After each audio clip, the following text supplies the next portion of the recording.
சின்ன வயசில் 2 பேர் ஒரே மாதிரி இருந்தாங்கன்னா அவங்கள நம்ம குறுகுறுன்னு பார்த்துருப்போம். ஹவ் வாஸ் இட் பாசிபிள் அப்படின்னு யோசிச்சு லேட்டாக தான் தெரிஞ்சது அவங்க தான் ட்வின்ஸ்னு கூப்பிடுவாங்கன்னு. அப்படி ஒரு ட்வின் சிஸ்டர்ஸ்க்கு க்யூட்டான 3rd பர்த்டே கேக் செஞ்சுருந்தேன். Cake flavour raspberry dark chocolate. ஃப்ராஸ்டிங்க்கு சாக்லேட் பட்டர் க்ரீம் யூஸ் பண்ணியிருந்தேன். புதுசாக ட்ரை பண்ணலாம்னு நைஃப் பெட்டல்ஸும் வச்சு பெயிண்ட் பண்ணியிருந்தேன். அந்த குட்டீஸ் நேம் அன்பு இன்பா. க்யூட்டாக இருக்குல்ல? ஆமாம், அவங்களும் க்யூட்டாக தான் இருப்பாங்க. அவங்க ட்ரெஸ் மேட்ச் பண்ணி ட்வின் டால்ஸ் கொடுத்துட்டேன்.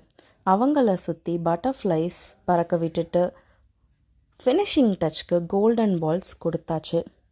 என் ஹார்ட் உன்கிட்ட, உன் ஹார்ட் என்கிட்டன்னு ஹார்ட்டையும் மாற்றிக்கிட்டாங்க.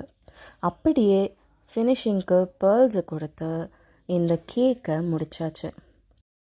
ப்ரௌனி குயிலோட exclusive brownies, birthday cakes, customised cakes try பண்ணணுன்னா காண்டாக்ட் அஸ். தேங்க்யூ.